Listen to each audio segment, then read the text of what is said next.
Bonsoir. Bonsoir, bonsoir.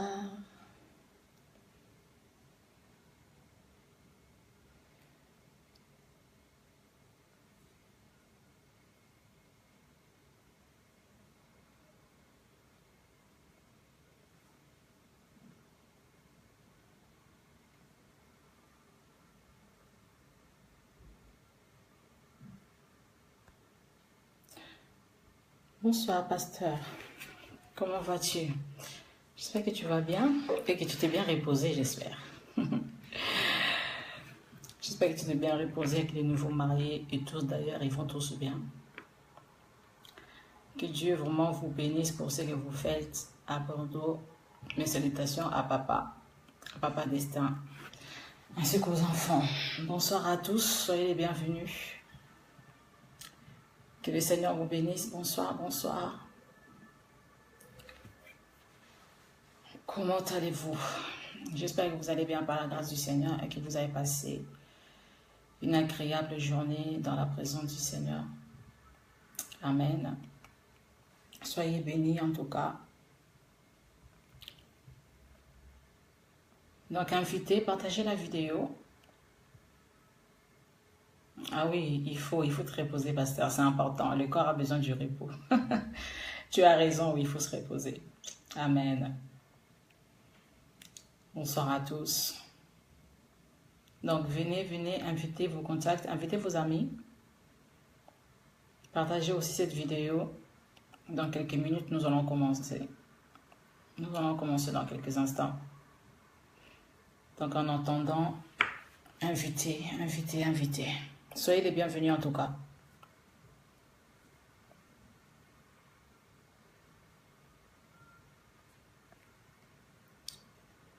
Que mon Dieu vous bénisse.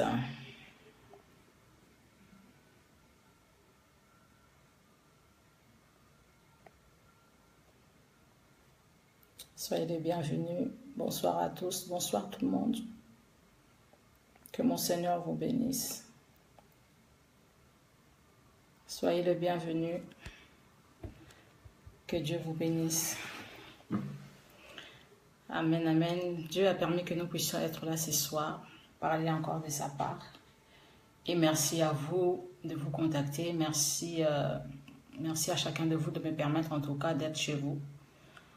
En cet instant, que le Seigneur se souvienne de chacun de vous. J'ai pris que la faveur de Dieu soit sur vous.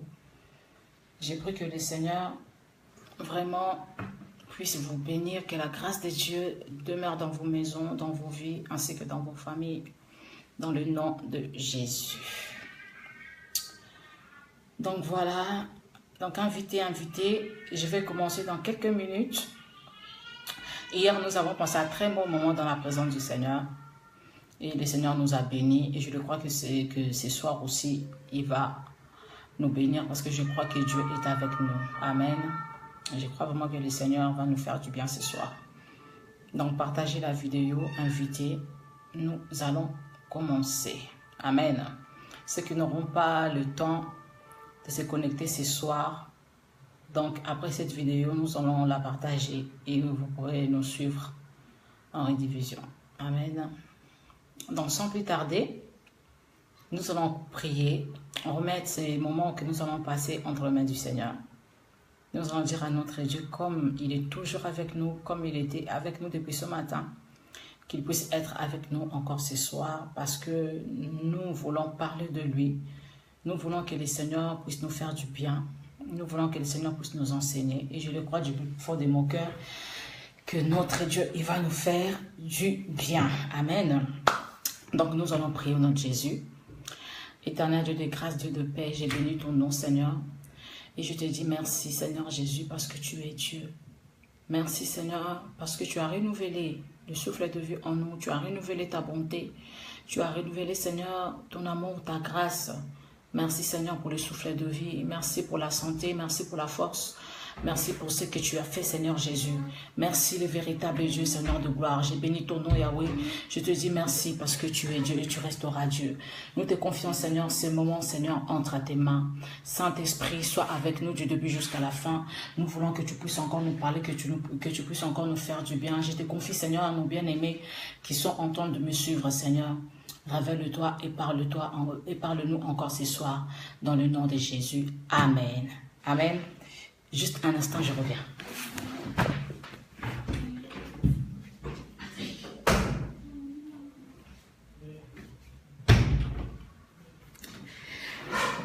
Voilà, voilà. Donc, nous allons commencer. Amen. Que Dieu vous bénisse en tout cas, comme je te dis tout à l'heure. Donc, nous allons commencer. Mais ce soir, avant de commencer notre partage, j'ai eu à cœur de vous parler pendant 5 à 10 minutes de ma personne. Pourquoi? Parce que j'estime que c'est quand même important de suivre, d'écouter une personne qui nous parle de la part du Seigneur, mais ça serait aussi bien de connaître aussi cette personne parce que je ne sors pas juste comme ça, je viens de quelque part, j'ai un parcours, je ne suis pas autoproclamé pasteur, mais j'ai un père, j'ai eu un pasteur, j'ai ma mère spirituelle, donc je viens de quelque part en fait. Donc j'estime que c'est quand même important pour ceux qui me suivent, donc avec tout le respect que je vous dois, et merci encore d'être connecté, de me suivre. J'estime que c'est important de vous donner ces informations pour que vous soyez aussi sûrs. Parce que en ce moment, dans ces temps de la fin, nous vivons beaucoup de choses, tellement de choses. Parfois, il y a des serviteurs de Dieu voilà, qui ne sortent de nulle part. On ne connaît pas d'où ils viennent, comment ils ont commencé du jour au lendemain, voilà, pasteur. Donc, moi, je me dis, c'est quand même important que je puisse vous expliquer d'où je viens, mon parcours jusqu'à aujourd'hui, là où je me trouve. Amen. Donc, accordez-moi juste 5 à 10 minutes. Je vais un peu relater mon parcours avec le Seigneur jusqu'à aujourd'hui, à maintenant, avec ce que le Seigneur est en train de faire dans ma petite personne, dans ma petite vie. Et je rends gloire à Dieu pour son amour et sa grâce. Amen. Et ça, c'est très important. Donc, je suis Madame Ikoko Fanny. Mon nom de jeune fille est Ndombasi Mambweni. Le nom Ikoko, c'est le nom de mon mari parce que je suis mariée. Je suis la femme voilà, de M. Patrick Belonga Ikoko. Ça fait 10 ans cette année que je suis mariée à cet homme que Dieu a placé dans ma vie. Et il est une bénédiction pour moi ainsi que pour mon ministère parce qu'il me soutient vraiment et heureusement qu'il est là. Donc, je suis mère de 4 enfants, 3 garçons et une fille. Ils sont encore très jeunes. Le premier, il a à peine 9 ans. Donc, le Seigneur m'a béni avec ses enfants. Donc, voilà. Donc, en ce qui me concerne, je suis la cadette d'une grande famille. Je suis la dernière. Alors, j'ai 4 grands frères et 2 grandes sœurs. Et moi, je suis la dernière. Voilà. Je suis la dernière de cette grande famille, la cadette. Donc, je suis orpheline de père et de mère. J'ai été élevée par mon grand frère. C'est lui qui est ici. Mes 2 grands frères, il y en a un qui est au Canada. Et il y en a un qui est au Congo, donc Kinshasa. Et le 3e, en fait, voilà, c'est lui qui m'a élevée avec sa femme, en fait. Voilà, donc moi, j'ai pas connu mes parents. J'ai toujours connu mon grand frère et sa femme. Donc, si vous me voyez beaucoup parler de ma mère, en fait, c'est ma belle-sœur. C'est pas ma mère, c'est ma belle-sœur. Donc, je l'appelle maman. Mon grand frère, je l'appelle papa. Parce que, en fait, après la mort de mon père, on m'a toujours dit que voilà, Fanny, ton père est en Europe. On m'a jamais dit que mon père était mort, tout ça. Donc, après la mort de ma mère, je suis venue ici en Europe. Donc, moi, dans ma tête, je savais que voilà, c'est mon papa, c'est ma mère. Et il y a eu un jour, je crois, je me suis battue avec mon grand frère qui est juste avant moi. Et il m'a sorti, voilà, la personne que tu appelles papa et maman, ce ne sont pas tes parents. J'ai dit, bon, ok. Bon, voilà. Donc, je suis orpheline de père et mère, la dernière d'une grande famille. J'ai connu le Seigneur depuis toute petite, en fait. Depuis toute petite, en fait, quand je suis arrivée en Europe, directement, Déjà, après la mort de mes parents, ma tante, au pays, elle nous ramenait déjà à l'église catholique. Donc, à l'église catholique, quand je suis venue en Europe, j'ai parti à l'église avec mon grand frère. Après, quelques temps après, il a tellement été déçu par le pasteur de l'église, il ne voulait plus aller à l'église dite congolaise. Donc, il est resté à la maison, il a dit finalement, on va repartir à l'église catholique parce qu'il était déçu. Donc, nous sommes repartis à l'église catholique. Et il fut un jour, un frère à moi, donc mon cousin. En fait, j'ai pas trop l'habitude d'appeler mes cousins, parce que je n'ai pas grandi comme ça en fait, parce que mes parents ils étaient tellement proches entre eux. Mon père c'était l'aîné de sa famille, donc ce qui fait que tous les enfants de la famille c'était des grands frères, c'était des frères et des sœurs, c'était pas des cousins cousines. Donc le mot cousin cousine, moi je l'ai appris ici en Europe. Donc pour moi mes cousins et mes cousines ce sont mes frères et sœurs, donc c'est comme ça que je les appelle. Donc l'un de mes frères il est arrivé d'Angola, aujourd'hui il est pasteur dans le pasteur Gabin. Quand il est arrivé, il avait déjà reçu le Seigneur, il servait déjà le Seigneur en Angola. Quand il est arrivé à la maison, il nous a vu qu'on allait à l'église catholique. Malgré nous, parce que on voulait plus retourner à l'église catholique, on avait déjà pris l'habitude avec l'église des réveils. Lui, il a dit non, moi je ne vais pas aller prier à l'église catholique. Et il y a eu un de nos voisins, un jour comme ça, qui nous a proposé d'aller dans son église. Donc, tonton Romain, je crois. Donc, nous sommes partis à l'église de la gloire de Dieu. Alors la gloire de Dieu, c'était vraiment l'église où j'ai vraiment reçu le Seigneur dans ma vie comme Seigneur et Sauveur. J'ai commencé à servir là-bas. Je me suis mariée là-bas. J'ai eu mon premier enfant là-bas. L'église, la gloire de Dieu, chez le défunt, l'apôtre Hippolyte dit tout. Donc on était là-bas. J'ai commencé, donc mon frère, pasteur Gabemba, là, qui est aujourd'hui pasteur, mon grand frère, il nous a amené là-bas. On a commencé à servir le Seigneur là-bas. C'est là où j'ai rencontré aussi mon mari. Donc, nous sommes issus d'un même père. Donc, on s'est rencontrés à l'église de la gloire de Dieu. C'est là où j'ai commencé à servir le Seigneur en tant que j'étais moniteur de l'école de dimanche, j'étais protocole, j'étais chantre. Donc pendant toutes ces années, j'ai travaillé là-bas à l'église de la gloire de Dieu, là où je me suis mariée, jusqu'à 2009. 2009, j'ai reçu une parole de Dieu dans Ésaïe 55, le verset 5. J'ai reçu cette parole-là comme ça. Tous les jours, quand j'ouvrais ma Bible, je tombais sur Ésaïe 55, le verset 5. Bon. Franchement, sincèrement, je ne comprenais rien du tout de ce que j'étais en train de lire. Et ces chapitres, en fait, nous parlaient sur le salut pour tous. Je ne comprenais rien pendant un an, tous les jours.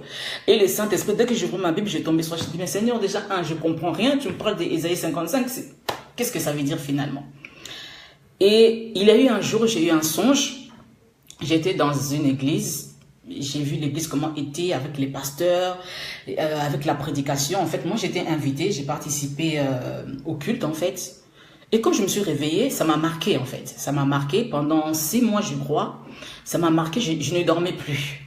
Et il y a eu un jour, ma grande sœur, qui venait de se marier avec son mari, et elle s'est dit, bon, comme nous, on était du matin, elle a dit, bon, accompagne-moi, si tu veux, tu viens avec nous à l'église l'après-midi, là où il y a les pasteurs de mon mari. On y va là-bas, parce que à cette époque-là, j'étais enceinte de mon deuxième fils et on n'avait pas de voiture.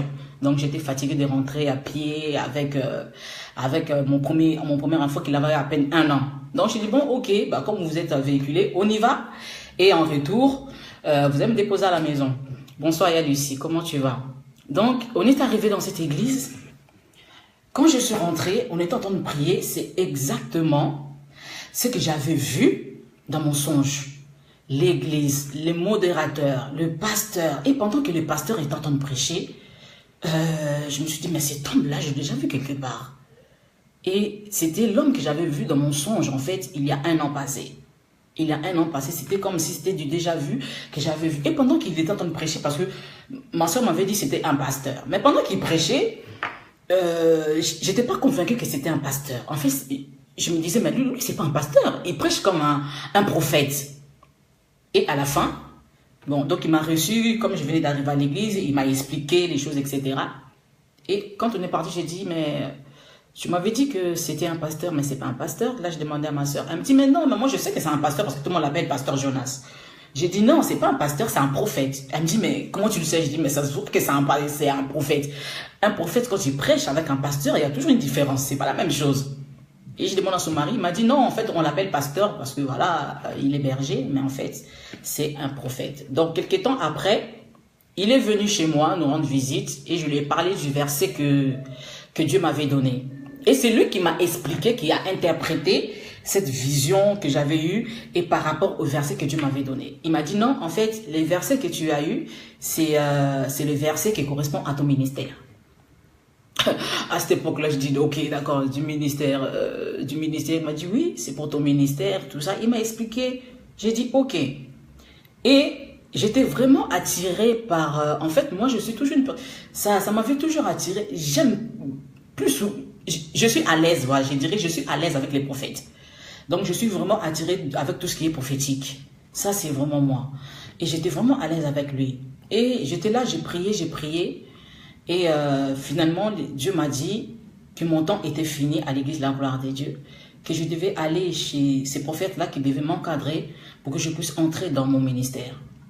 Je n'ai pas résisté tout de suite, je suis allée voir mon pasteur à l'époque, le pasteur Hippolyte Ditou. Je lui ai parlé, bon, il m'a laissé partir, il a prié pour moi parce que déjà il se connaissait, donc il avait confiance. Je suis partie là-bas et j'ai travaillé pendant quelques années là-bas. Franchement, quand je suis arrivée, quand tu es dans l'endroit que le Seigneur te voit, il y a les portes qui s'ouvrent, les choses s'accélèrent. Je peux vous dire que je suis restée 3 ans et demi avec cet homme et en 3 ans et demi, voilà ce que je suis aujourd'hui. Mon ministère s'est ouvert en quelque temps parce que là-bas, quand je suis arrivée, directement, je me sentais chez moi. Donc, j'ai commencé à chanter directement. Et après, je faisais l'intercession, la modération. Quelques temps après, je suis devenue prédicatrice. Donc, c'est comme ça que ça s'est passé. Je sentais les gens en moi que... je savais que j'avais un ministère, mais lequel, je ne le savais pas. Et pendant que j'étais en train de modérer, je faisais la modération. Au lieu de faire la modération, de conduire les gens dans la prière, moi, j'étais en train de prêcher. Je me rendais même pas compte que j'étais en train de prêcher. Et après, un jour, à la fin, papa Jonas, il vient me dire, mais maman, parce qu'il avait l'habitude de nous appeler maman. Il me dit, maman, mais l'esprit des prophètes est soumis aux prophètes. Toi, tu dois conduire les gens dans la prière, faut pas prêcher. Je dis, ah bon, mais je suis pas en train de prêcher. Il dit, si, ça fait 1 semaine que je suis là en train de prêcher au lieu de faire la modération. Et je m'étais pas rendu compte. Ça bouillonnait tellement en moi, je devais sortir des versets bibliques, etc. Je dis, mais maintenant, comment j'ai fait? Il me dit, non, prie au Seigneur de te canaliser. Le Saint-Esprit est là, il va t'aider. J'ai dit, ok, mais c'était impossible, le feu brûlait en moi. J'ai dit, papa, j'arrive pas. Il m'a dit non, il a prié pour moi, il m'a posé les mains, il a dit, non, c'est pas encore le moment. Et un jour, il m'a dit, tant que ça bouillait, j'ai dit, papa, je sens que j'ai envie de prêcher. Il m'a dit, bah, c'est normal parce que ton ministère a déjà commencé. J'ai dit comment? Il m'a dit oui, ton ministère a déjà commencé. Parce que moi je me disais toujours que non, que je vais rentrer dans mon ministère quand j'aurai 30 ans, comme Jésus. Voilà, j'étais un peu dans mon monde. Et là, quand il m'a dit ça, j'ai dit mais papa, mais j'ai pas encore 30 ans. C'est pas aujourd'hui que j'aurai 30 ans, mais il reste encore 3-4 ans. Il me dit oui, mais bon, ton ministère a déjà commencé. C'est Dieu qui fait les choses. Je me suis dit bon, ok, d'accord, mais j'ai pas fait vraiment attention. Pour moi, le ministère, même si je savais que j'avais un ministère, mais ça m'apportait peu. Pour moi, ce que je faisais, j'ai servi déjà Dieu, donc c'était bon. Et après, quelques temps après, il a commencé quand même à nous préparer. J'étais pas seule, il y avait d'autres personnes avec moi. Il devait nous consacrer, donc il nous préparait dans les préparatifs, les enseignements, etc. Et 1 mois avant notre consécration, j'ai un songe le matin. Je vois, on a l'église. Chez nous, on priait et mon pasteur il vient de me dire, maman, il me fait, maman, allez, viens. C'est comme si on avait une fête, il y avait mon mari, mes enfants, toute ma famille, les gens de l'église. Il me dit, bah écoute, fais ta valise parce que tu dois partir. Tu dois quitter l'église, tu dois partir, tu dois aller bâtir. Je dis, comment? Il me dit, si, dépêche-toi, vas-y, fais ta valise. Il m'a même pas laissé le temps. Il m'a dit, là, tout de suite. J'ai dit, mais papa, mais comment ça, tout de suite? Il fallait me prévenir. J'ai essayé un peu de discuter avec lui parce que je voulais pas. Et là, je voyais mon mari, mes enfants, je voyais toute l'église, les frères et sœurs. J'ai commencé à pleurer. Je dis, non, papa, moi, je ne vais pas partir. Il a dit, si tu fais ta valise, tu dois partir. Et pendant qu'il me disait ça, j'ai entendu une voix derrière moi qui me disait, 1 semaine après votre consécration, tu dois aller bâtir. Et lui, entre-temps, il m'engueulait. Allez, fais ta valise, il faut partir, dépêche-toi. J'ai dit, mais papa, moi, je vais pas partir, laisser mon mari, les enfants, toute ma famille, mais je suis pas prête à partir, je peux pas sortir de l'église. J'ai commencé à pleurer et je me suis levée en larmes. J'ai pleuré d'une façon, c'est comme si qu'on m'avait tué, qu'on avait tué mes enfants. J'étais en train de pleurer, j'ai dit, non. C'est impossible, moi je veux pas quitter l'église. Même si consacré, je ne sais quoi, moi je reste là. J'ai pleuré comme une folle. J'ai dit c'est impossible. Et l'idée qui m'est venue en tête en premier, qu'est-ce que les hommes vont dire? Directement. Je me suis dit quoi, une semaine après la consécration, je dois partir. J'ai dit mais les hommes vont dire, ben voilà, elle attendait que ça. Elle attendait seulement qu'elle soit consacrée pour qu'elle puisse aller bâtir l'église. Commencer son église. Directement, c'était la première chose qui m'est venue en tête. J'ai dit non, c'est impossible, je ne partirai pas. J'ai gardé ça en moi. Mais ça bouillonnait, j'en pouvais pas. Dès que j'arrivais à l'église, j'ai fouillé mon pasteur. Je le fouillais. Lui, il voyait bien que j'étais devenue vraiment distante. Parce que, comme c'était un prophète, il pouvait savoir directement. Parce qu'il nous connaissait bien que s'il y a quelque chose qui ne va pas. Donc, je ne voulais pas m'approcher de lui. Donc, on s'est salué de loin. Il se rendait compte il me dit, mais maman, il y a un problème. Je dis, non, papa, il n'y a rien. Je partais. Une semaine, 2 semaines, 3 semaines. Il m'appelait dans son bureau. Explique-moi, est-ce qu'il y a un problème? J'ai dit, non, papa, non, il n'y a rien. Tout va bien. Mais lui, il le savait déjà, il avait compris. Mais un jour, je ne pouvais plus. Quand j'arrivais à l'église, il me dit, bon, tu vas faire la modération, c'est ton jour. Au lieu de faire le service, moi, j'ai pleuré. J'étais en train de pleurer parce que je voyais, moi, dans ma tête, je me disais, même si je suis consacrée, mais j'allais servir à l'église. Je vais rester là, je vais servir là. Parce que je ne me voyais pas du tout sortir, commencer l'église. Mais j'avais oublié ce que Dieu m'avait donné. Ésaïe 55, et c'est papa Jonas qui m'avait expliqué ça. Il m'a dit non, c'est ton ministère, c'est ce que Dieu t'a donné. Parce que quand Dieu envoie un homme pour bâtir, il donne toujours une parole. Et toi, voici la parole que Dieu t'a donnée. Et ça, c'était 4 ans en arrière. 4 ans ou 5 ans en arrière. Et un jour, je suis allé dans son bureau, j'ai dit, papa, là, j'en peux plus, je dois vraiment te dire quelque chose. Il me dit, oui, je t'écoute, je lui ai expliqué les songes. Il a rigolé, il a dit, ah, bon, ok. J'ai dit, oui, mais c'est tout. Il me dit, c'est tout. Et pendant ce temps-là, les jours approchaient, les jours de notre consécration. J'avais complètement oublié ça. Donc, comme j'avais déjà dit ça à mon pasteur, donc j'ai dit, bon, peut-être que ça va être dans 10 ans, dans 2 ans. Mais quand Dieu dit quelque chose, le Seigneur finit toujours par le faire. Peu importe ce qui peut arriver. Alors que j'ai fouillé mon appel pendant des années, je ne voulais pas, je voulais même pas en entendre parler, aller bâtir, je ne sais quoi, je ne voulais pas. Après notre consécration, ben voilà, je suis devenu pasteur, c'était en 2014 d'ailleurs. Oui, 2014, ça s'est passé tellement vite que je ne me suis même pas rendu compte. C'était en 2014, au mois de mai, je crois. Et au mois de août, j'ai commencé le ministère. Donc, comme je ne voulais pas, le Seigneur, il fait toujours des choses pour que tu puisses entrer dans ta destinée. Je ne voulais pas, malgré que j'ai commencé le ministère, malgré moi, je disais, Seigneur, je pense que tu t'es trompé de personne. Je ne suis pas apte à conduire vraiment une assemblée, je ne pourrais pas. Mais après, je me suis rendu compte que le Seigneur m'avait équipé. Parce que là où j'étais, dans mon église, la gloire de Dieu, j'ai l'apôtre Paul dit tout, j'ai été bien formé. Donc, je me suis rappelé, la première chose que j'avais dit à papa Jonas quand je suis arrivé à l'église, j'ai dit, moi je suis venu ici pour quelques années, pas plus, je ne resterai pas. Parce que Dieu m'a envoyé ici pour que tu me prépares, pour que je rentre dans mon ministère. Et j'avais complètement oublié ce que je lui avais dit. Donc, je suis resté 4 ans à Mergisel et 4 ans après, voilà, le ministère Le Salut Parfait a commencé. Donc, pour vous dire que je suis passé par quelque chose, je ne suis pas tombé du ciel, bam, directement, pasteur Fanny. J'ai eu des pasteurs, j'ai eu des mentors, ils étaient là pour m'encadrer. Il y a une sémence en moi qui était déposée, même si aujourd'hui mes 2 pasteurs ne sont plus là.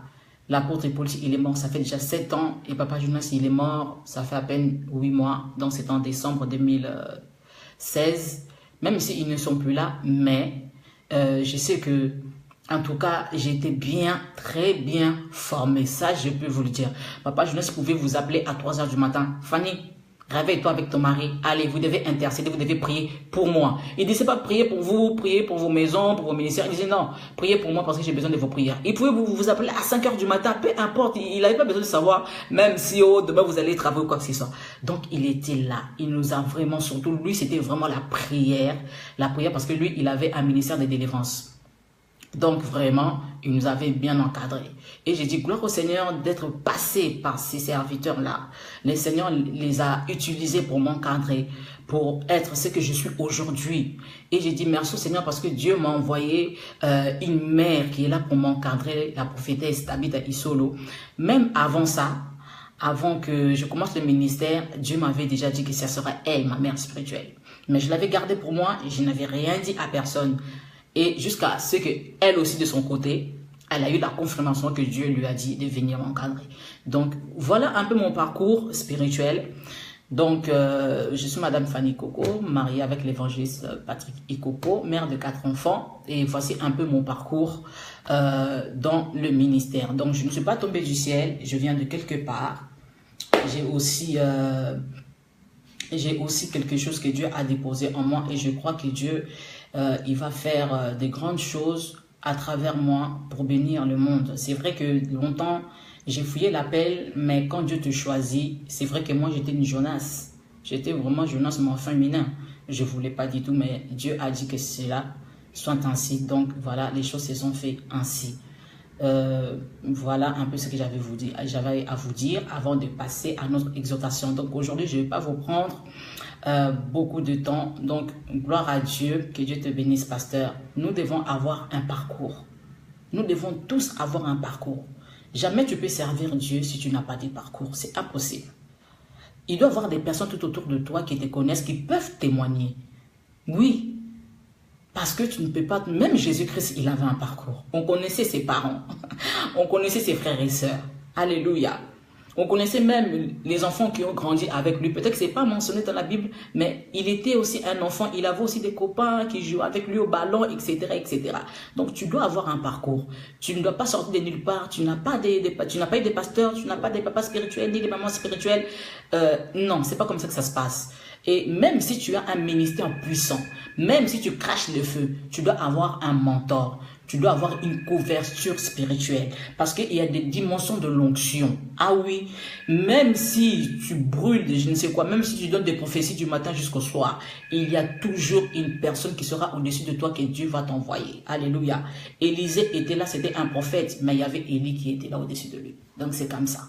Dans la vie, en tout cas, dans les ministères, dans la vie chrétienne, c'est ainsi que ça se passe. Et c'est vraiment un conseil que je donne aux enfants de Dieu, aux serviteurs de Dieu. Vous devez avoir une personne, en tout cas votre couverture spirituelle, qui est capable de vous dire les 4 vérités. Ce que vous faites, c'est bien, parce que déjà, on ne connaît pas tout dans la vie. Ok? Parce que nous sommes des hommes, il peut y arriver que le Seigneur t'utilise tellement que l'orgueil va prendre la place. Et tu dois avoir quelqu'un qui a l'autorité sur toi, qui peut te dire, fais attention. Parce que ça va tellement vite, tu ne vas pas te rendre compte.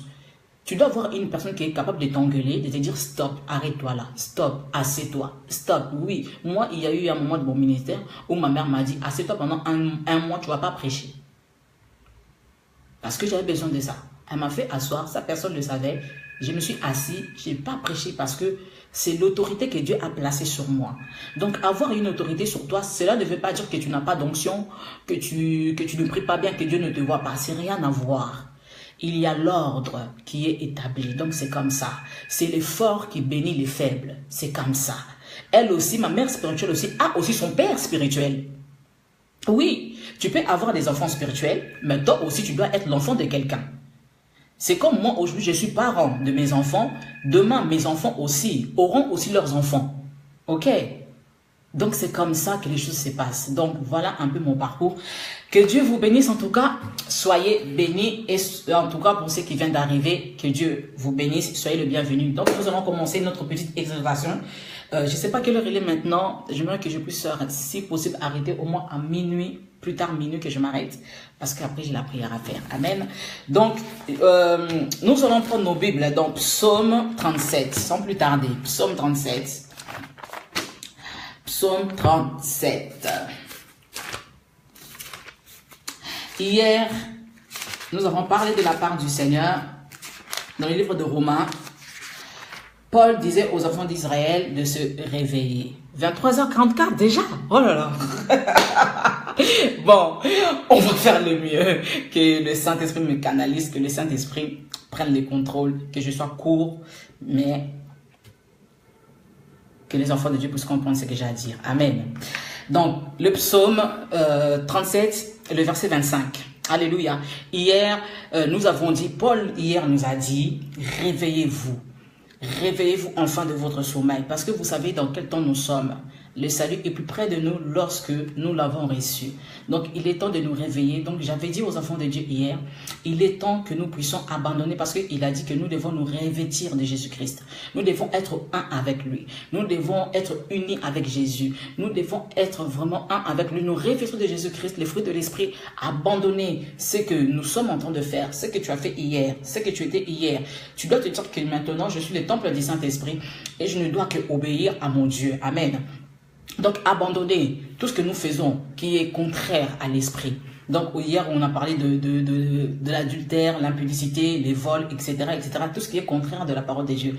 Jésus-Christ dira que si vous m'aimez, gardez mes commandements. Alléluia. Donc, si nous aimons le Seigneur, nous sommes obligés de garder les commandements de Dieu. Donc, nous sommes obligés d'être comme Christ, de refléter l'image de Christ. Quel que soit par rapport à notre accoutrement, par rapport à notre façon de vivre avec les hommes, par rapport à notre façon de parler, notre langage, tout doit changer. Nous ne pouvons pas dire que non, bah voilà, que Dieu regarde le cœur. Dieu connaît mon cœur. Mais la Bible nous dit aussi que c'est de l'abondance du cœur que la bouche parle. C'est l'abondance du cœur que tu peux t'habiller. Moi, je me suis habillée comme ça parce que mon cœur m'a dit de m'habiller ainsi. Je me suis coiffée comme ça, maquillée comme ça parce que mon cœur a voulu que je puisse me maquiller ainsi. Donc, si tu me dis que voilà, que Dieu regarde seulement au cœur, mais aussi c'est l'abondance du cœur que tu parles. Si tu n'aimes pas une personne, peu importe, même si cette personne est bien avec toi, même si tu fais semblant, il y aura un jour où ça va exploser parce que tu as toujours eu ça dans le cœur, tu n'aimes pas cette personne. Donc nous devons vraiment nous conformer à la parole de Dieu en tant qu'enfants de Dieu, oublier cette nature que nous avions eue hier, nous conformer vraiment à Christ parce que nous sommes appelés des chrétiens, nous sommes appelés enfants de Dieu. Nous devons refléter l'image de Christ. Tu ne peux pas te dire que moi je suis enfant de Dieu, alors entre-temps tu es impudique, tu es adultère, tu voles, tu es querelleuse, tu es une lionne, tu es un mari qui ne prend pas soin de ses enfants, ni de sa femme, ni de sa maison. C'est impossible. Tout cela, la Bible nous dit que gardez mes commandements si vous m'aimez. Jésus a dit à Pierre, Pierre, m'aimes-tu? Oui, Seigneur, je t'aime. M'aimes-tu? Oui, je t'aime. M'aimes-tu? Oui. Alors, paie mes brebis. Alléluia. Alors, nous devons vraiment faire un effort d'être agréable à Dieu. Hier, j'ai dit, si parfois nous prions et que nos prières ne montent pas, ça dépend de quel parfum nous faisons monter à Dieu. C'est comme Caïn et Abel par rapport au sacrifice qu'ils ont fait. Toi, quand tu pries, ta prière, ça donne quel genre de parfum?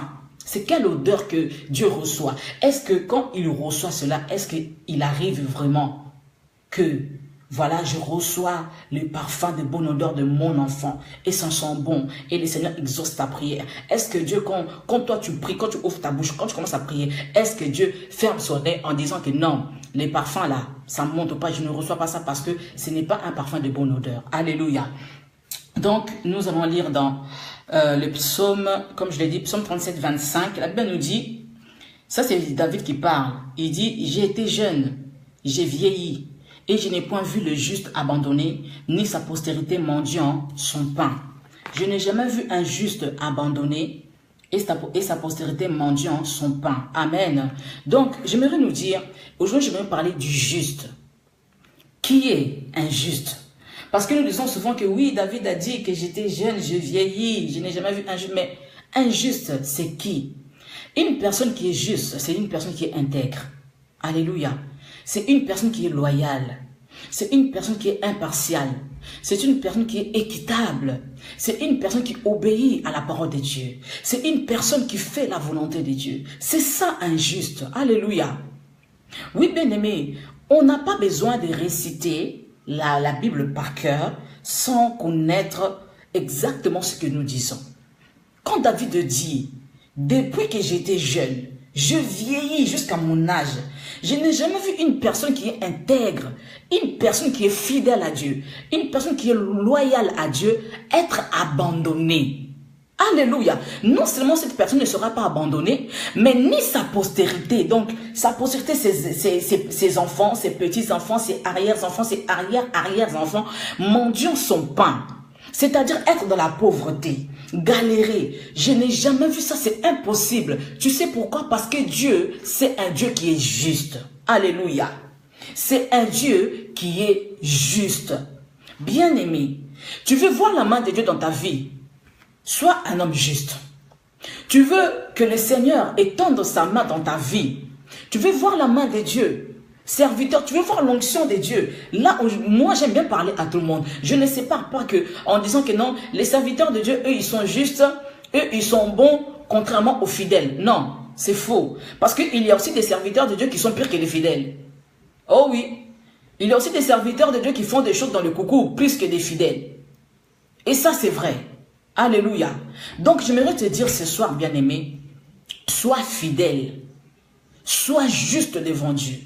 Une personne qui est juste, c'est une personne qui croit à la parole de Dieu. C'est une personne qui place sa foi à ce que Dieu lui a dit. Alléluia. C'est une personne qui connaît la volonté de Dieu. C'est une personne qui se dit, peu importe, même si je n'ai pas vu ce que Dieu m'a dit, il y a 10 ans, il y a 20 ans, mais moi je reste loyal. Mais moi je reste fidèle à Dieu. Alléluia. Toi, Dieu te promet à peine quelque chose, ça fait 1 semaine, 2 semaines. Dieu t'a promis le mariage, ça fait 1 an, tu ne vois pas la main de Dieu, tu abandonnes. Tu dis non, je quitte l'église. Dans cette église, il n'y a pas d'onction. Les pasteurs n'ont pas d'onction. Et pourtant, Dieu m'a parlé à travers d'un prophète. Mais bien aimé, ta marche est comment avec Dieu? Tu peux aussi faire que ta promesse puisse se retarder, puisse prendre du temps parce que ta marche avec Dieu n'est pas correcte. Ce n'est pas toujours les hommes de Dieu. Arrêtez de pointer des doigts. Oh, parce que les pasteurs n'ont pas l'onction. L'église n'est pas bien. Ceci, c'est là. Là-bas, il y a des sorciers. On me bloque. Moi, je dis, le premier sorcier de ta vie, c'est d'abord toi-même. Toi-même, déjà, ton alliance avec Dieu, c'est comment? Ta marche avec Dieu, c'est comment? Comment est-ce que toi, ton intimité avec Dieu, c'est comment? Alléluia. Tu veux être juste, obéir à la parole de Dieu. Tu veux que Dieu te parle. Sois juste, sois loyal. Oui, bien-aimé, peu importe la situation, Habakkuk nous dit que le juste vivra par la foi. Les justes, si tu es juste, quel que soit ce que tu traverses, tu ne pourras pas abandonner Dieu. Hier, je l'ai dit, ce n'est pas un homme qui t'a appelé, ce n'est pas un pasteur qui t'a appelé. Peu importe ce que le pasteur fait, peu importe ce que les frères a fait ou la sœur a fait, toi, garde à celui qui t'a appelé, qui t'a choisi, qui est mort à la croix pour toi. Ce n'est pas Fanny qui est mort à la croix pour toi. Parce que moi, je suis faillible. Je suis aussi un homme. J'ai aussi mes faiblesses. Donc, si toi, tu mets trop l'espoir en ma personne, je peux te dire que, mon frère, ma soeur, tu seras déçu. Tu seras vraiment déçu. Je ne suis pas parfaite, comme Paul le dit. Mais nous courons vers la perfection. Nous ne sommes pas parfaits. Mais Dieu nous dit que non. David dit, je n'ai jamais vu un juste être abandonné. Dieu lui-même, il a dit, je ne t'abandonnerai point, je ne te délaisserai point, mais à condition si tu es juste devant Dieu. À condition, si tu es juste, parce que lui-même, il est juste. Dieu honore ce qu'il honore. Dieu honore ce qu'il honore. Tu honores Dieu, Dieu finira par t'honorer. Alléluia. Bien-aimé, j'aimerais nous parler aussi du père de la foi. Abraham. Abraham a reçu la promesse de Dieu que non, je ferai de toi, oui, une bénédiction pour les nations. Dans Genèse 15, il a reçu la promesse que je te donnerai un enfant, etc., etc.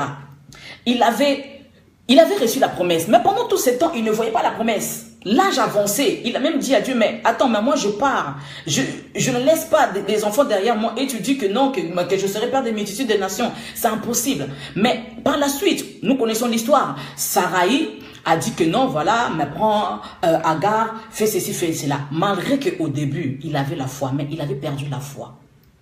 Nous allons voir à partir de Genèse 15 jusqu'à Genèse 17, où Dieu est venu encore dire à Abraham, Abraham, je suis le Dieu Tout-Puissant, sois intègre, marche devant ma face. Alléluia. Donc, depuis, il avait l'âge de 86 ans quand il avait eu Ismaël. Abraham, il avait 86 ans. Genèse 15. Jusqu'à Genèse 17, il avait 99 ans. Pendant tout ce temps, il s'est passé 13 ans de sa vie où Dieu ne parlait pas. Parce que tout simplement, il a failli à sa mission. Mais bizarrement, on l'appelle le père de la foi. Alléluia. Parce qu'il avait failli. Tu peux être une personne juste. Tu peux être une personne de la foi. Mais il peut avoir quelqu'un à côté de toi qui peut te faire sortir du chemin. Sarai était là. Elle voyait l'âge avancé.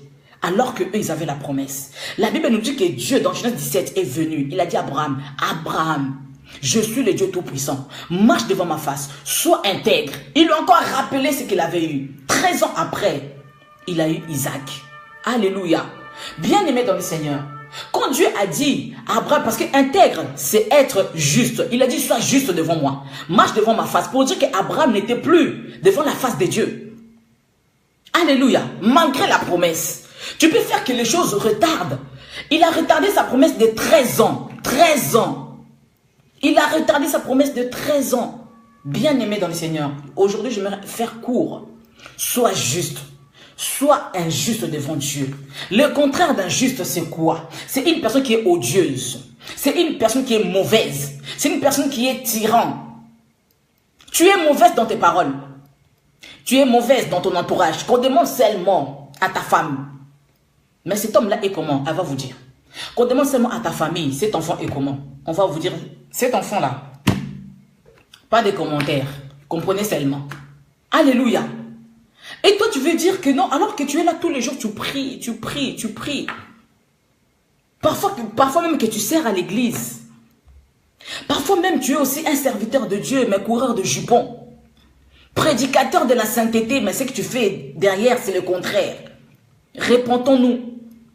Paul nous dit que la nuit est avancée, les jours approchent.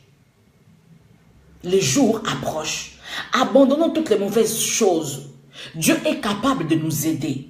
Le Saint-Esprit est capable d'étendre sa main dans notre vie pour nous aider, de tout abandonner. Si tu n'arrives pas à abandonner ce que tu fais, alors demande au Saint-Esprit de t'aider. Alléluia. Demande au Saint-Esprit de t'aider. Parce que Jésus revient. Quand Christ reviendra, où iras-tu? Où iras-tu? Tu diras, Seigneur, tous les jours j'ai prêché ta parole. J'ai évangélisé, j'ai gagné les âmes. Seigneur, souviens-toi de moi. Il te dira, non, je ne t'ai jamais connu. Pas que je t'avais connu il y a 10 ans, il y a 5 ans. Non, je ne t'ai jamais connu. Abandonnons tout ce que nous faisons, bien-aimés. Revêtons-nous de Christ. Que Christ soit vu à travers nous.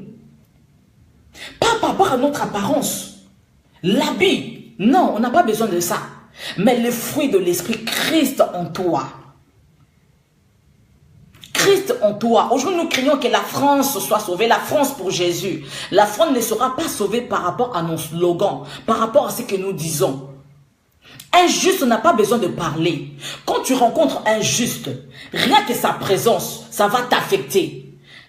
Quand il ouvre encore la bouche, oh, là, que tu le veuilles ou pas, tu reçois Christ dans ta vie parce qu'il est juste.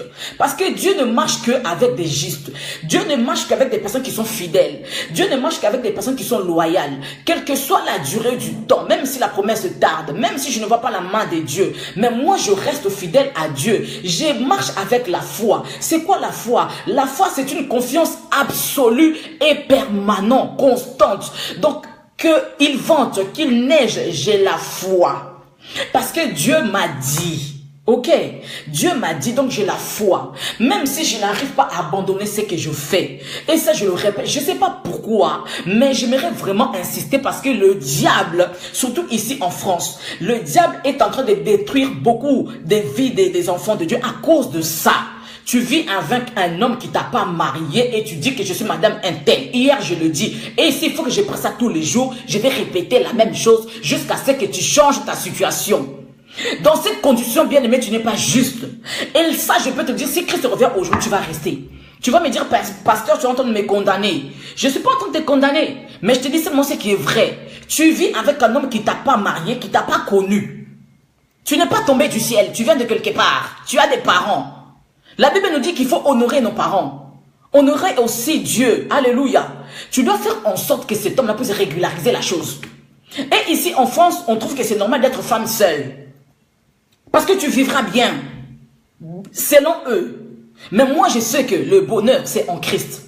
La joie, c'est en Christ. La paix, c'est en Christ. Alléluia.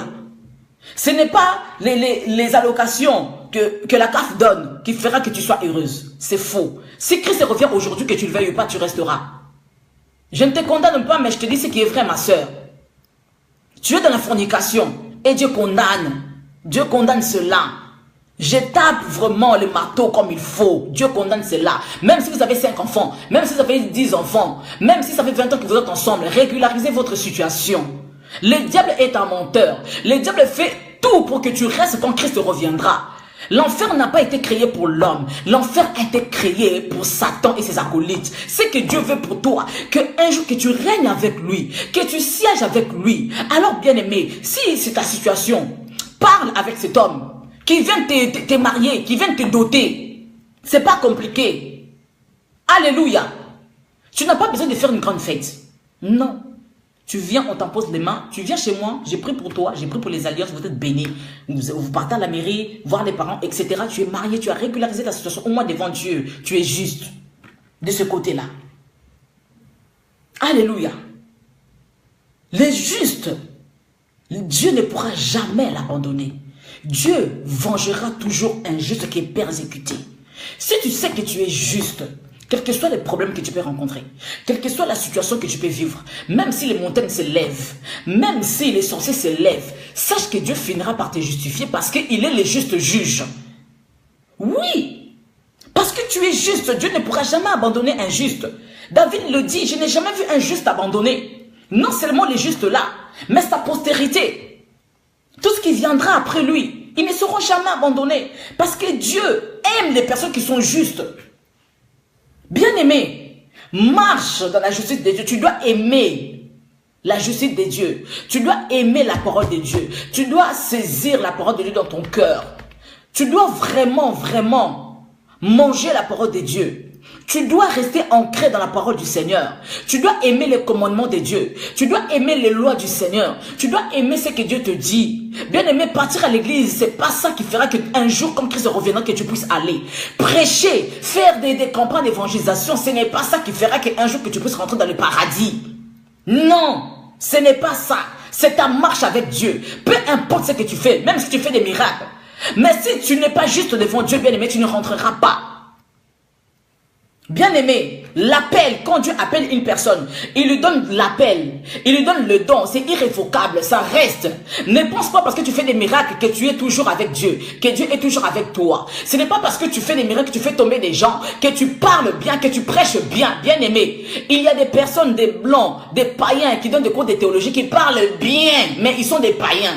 Donc ce n'est pas ça qui fera que tu rentres au paradis. C'est ta marche avec Dieu. C'est ton intimité avec Dieu, c'est ton alliance avec Dieu. Sois juste devant le Seigneur. Sois fidèle à sa parole. Marche selon la parole de Dieu. Marche selon les préceptes du Seigneur. Il nous a laissé sa parole. C'est lui-même Jésus-Christ. Quand Christ est en toi, quel que soit ce que la chair peut désirer, l'Esprit de Dieu domine en toi. L'Esprit de Dieu domine la chair. Si tu tombes et tu continues à tomber parce que tout simplement tu n'as pas encore laissé la place au Saint-Esprit de prendre le contrôle. Si à chaque fois ta bouche ne sort que des mauvaises choses, c'est que le Saint-Esprit n'est pas en toi. Le Saint-Esprit ne domine pas dans ta vie. Parce que quand Dieu siège dans ta vie, bien aimé que tu le veuilles ou pas, on parlera de toi. On dirait que non, que cette personne-là a changé. Bien aimé, moi dans ma famille nous sommes des colériques, incroyablement vrai. Nous sommes des colériques. Mais gloire à Dieu, dans ma famille, nous avons tous, en tout cas, 90% de ma famille prie. Et nous avons des serviteurs de Dieu dans ma famille. Et j'ai vu la transformation de mes frères et sœurs. J'ai vu ça. La colère, peu importe ce qu'on peut nous dire, peu importe ce qu'on peut nous faire, ça ne fait ni chaud ni froid. Alors qu'avant, juste un petit mot, ça explose. Surtout les femmes de ma famille. Des bagarreuses, incroyablement vraies. Alléluia. Mais quand Christ rentre en toi, tu deviens une nouvelle créature. Toutes les anciennes choses sont passées. Toutes choses sont devenues nouvelles. Si réellement Christ vit en toi, toi tu crois que non. Bien aimé, ce n'est pas la religion qui va te sauver. Non. Ce n'est pas le christianisme qui va te sauver. Ce n'est pas le Bouddha. Non. C'est pas ça. Ce qui va te sauver, c'est Jésus-Christ. Oui. Seul Jésus-Christ sauve et personne d'autre. Tu crois peut-être que non, c'est la blague ce que nous faisons. Même si vous dites, oh, eux, ce qu'ils font, c'est des blabla. On accepte gloire à Dieu. Mais au jour de la fin, quand la trompette va sonner, on verra et on saura. Il n'y a aucun nom par lequel nous pouvons être sauvés que par le nom de Jésus. Seul le nom de Jésus sauve. Seul le nom de Jésus délivre.